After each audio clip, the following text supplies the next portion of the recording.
रानू चिड़िया के पास बहुत बड़ा फलों का बाग था। रानू चिड़िया अपने उन बागों में तरह तरह के फल के दरख्त लगाए हुए थे। सेब, अंगूर, पपीते, केले, संतरे और भी कई तरह के फल लगे हुए थे दरख्तों पे। रानू चिड़िया के दरख्तों पर तो कुछ फल पके हुए थे और थोड़े बहुत कच्चे बाकी रह गए थे। वो उन फलों को 2-4 दिन के अंदर ही तोड़ने वाली थी। रानू चिड़िया के जंगल में ही कालू कौवा और गोरी कौवी दोनों रहते थे। एक दिन गोरी कौवी की माँ गोरी कौवी के पास आती है। बेटी गोरी, मैं कई दिनों से बहुत भूखी हूँ। मुझे बहुत तेज भूख लगी हुई है और मैं भोजन की खोज करते करते यहाँ तुम्हारे पास आ गई हूँ। अगर तुम्हारे पास खाने के लिए कोई फल या भोजन है तो तुम मुझे खिला दो, ताकि इस बूढ़ी माँ के शरीर में थोड़ी सी जान लौट आए। माँ, घर में तो खाने के लिए कुछ भी नहीं है। तेरा दामाद एक नंबर का सुस्त और काहिल है। वो तो काम करते ही नहीं है, ही भोजन खोज करके लाते हैं। लेकिन माँ, तेरी ऐसी हालत मुझसे देखी भी नहीं जा रही है। माँ, एक काम करो, चलो हम दोनों बाहर चलते हैं। हो सकता है शायद बाहर कोई फल या फिर कोई गेहूं का दाना ही मिल जाए, फिर आप उसे खा लेना।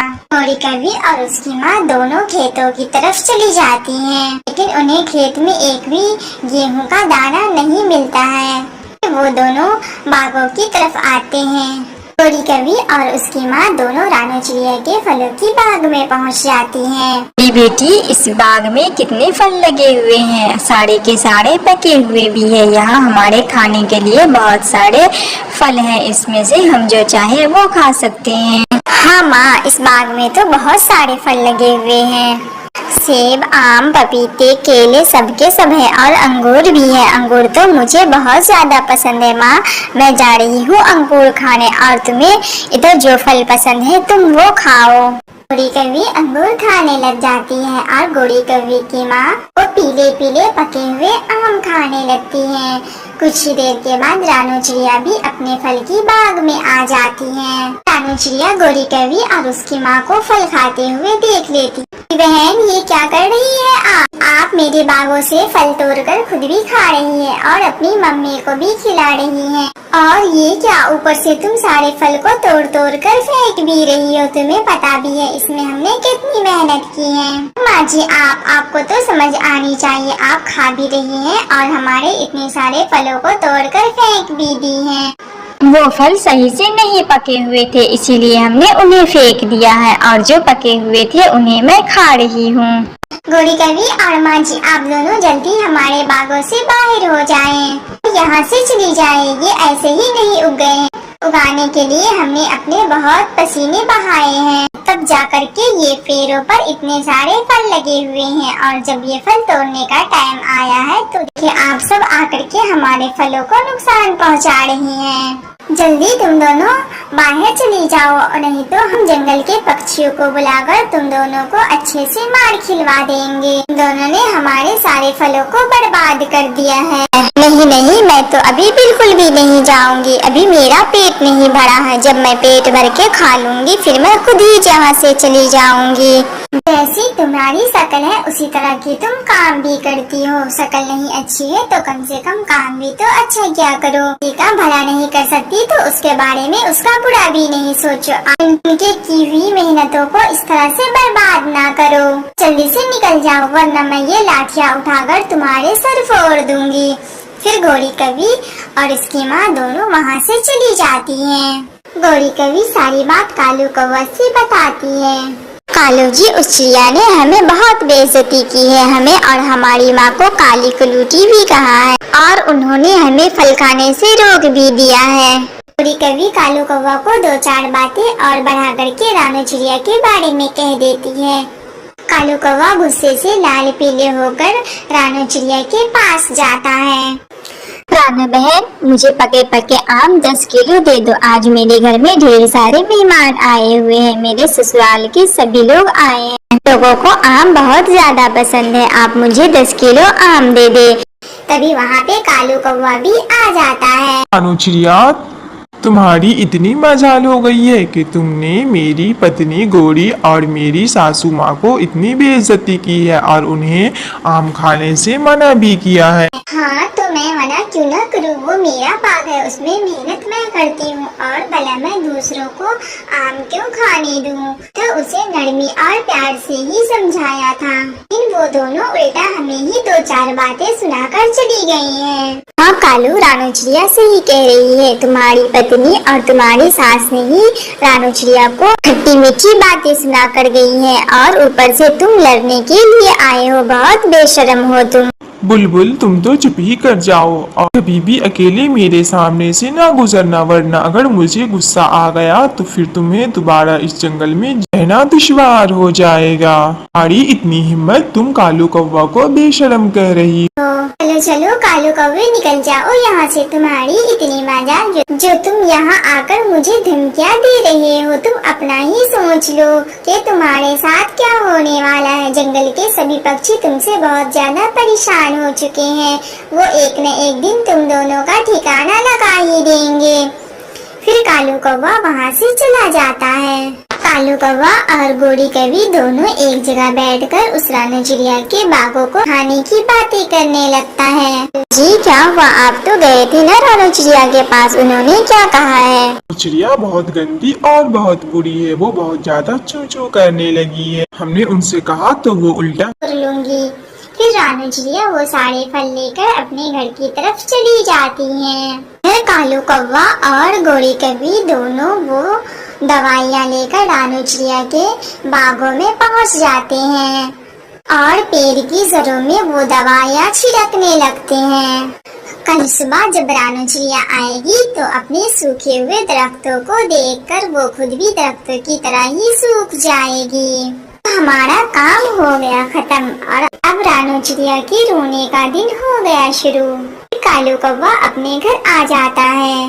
दामाद जी, आपने उस रानी चिड़िया के बागों में वो दवा तो छिड़क आए हैं ना सही से?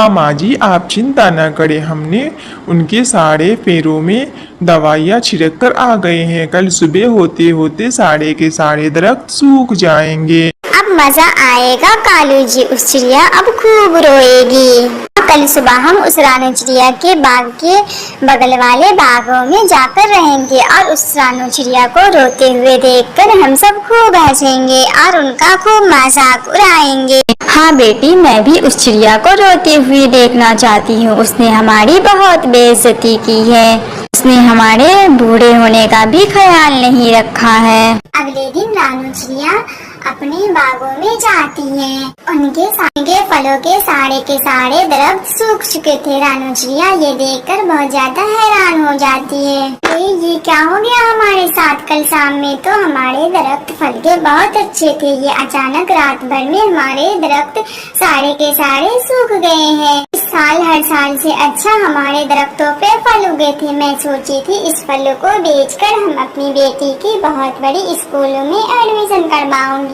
और उसे अच्छे से पढ़ाऊंगी और अपने लिए एक मजबूत और बड़ा सा नया घर खरीदूंगी। लेकिन ये क्या, यहाँ तो हमारे सारे के सारे दरख्त ही सूख गए हैं, हमारे सपने अधूरे के अधूरे ही रह गए हैं और हमारी बेटी भी अब स्कूल में पढ़ने नहीं जाएगी। अरे मेरी किस्मत, ये क्या अन्याय होता है हमारे साथ। अब तो हमारी गुड़िया बड़ी स्कूल में पढ़ने भी नहीं जाएगी। हमेशा हमारे साथ गलत ही होता है, हम दूसरे के बारे में जितना अच्छा सोचते हैं।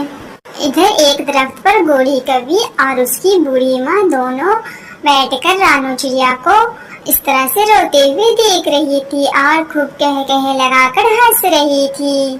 क्या ही हुआ इस चिड़िया के साथ, इसने हमारी बहुत बेइज्जती की थी। के साथ ऐसा ही होना चाहिए था। हमारा दिल तो बहुत खुश हुआ इस चिड़िया को इस तरह दुखी देख करके।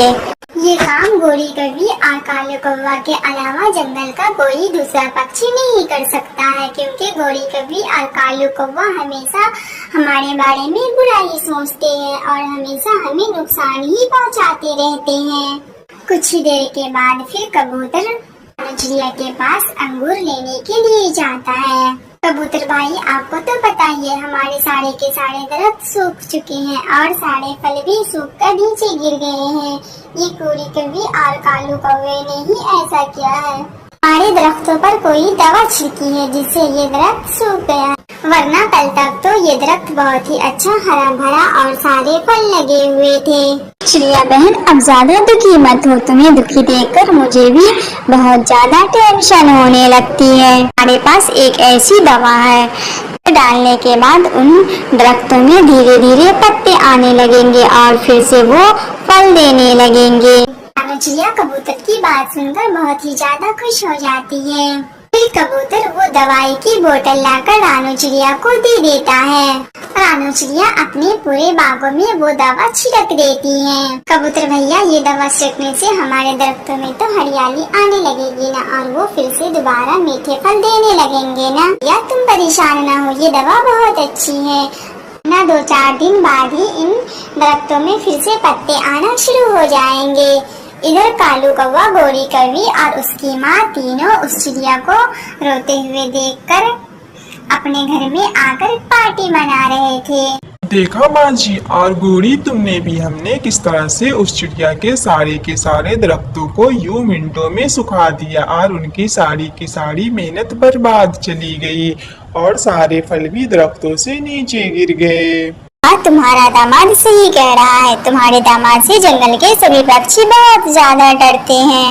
इधर कालू कौवा के बच्चे जग्गू कौवा रानू चिड़िया की फलों की बाग में जाते हैं और उन गिरे हुए फलों में से 2-4 फल खा लेते हैं और वे फल खाने के बाद वो वहीं पे मर जाते हैं। धीरे धीरे ये बात पूरे जंगल में फैल जाती है। कालू कौवा और गोरी कौवी को भी ये बातें पता चल जाती है। फिर कालू कौवा और गोरी कौवी दोनों अपने बेटे जग्गू के पास आते हैं और उन्हें मरा हुआ देखकर वो खूब रोते और पछताते हैं और अपना सर जमीन पे पटकने लगते हैं। गोरी, ये सब तुम्हारी वजह से हुआ है। तुमने ही तो उस रानू चिड़िया से झगड़ा किया था और फिर उनके बागों को सुखाने का प्लान बनाया था। अगर हम उनकी बागों में वो जहरीली दवा न छिड़के होते तो फिर ये आज हमारा बेटा जग्गू हमारे बीच जिंदा होता। रानू चिड़िया के बारे में बुरा सोच रहे थे और उल्टा हमारे साथ ही बुरा हो गया।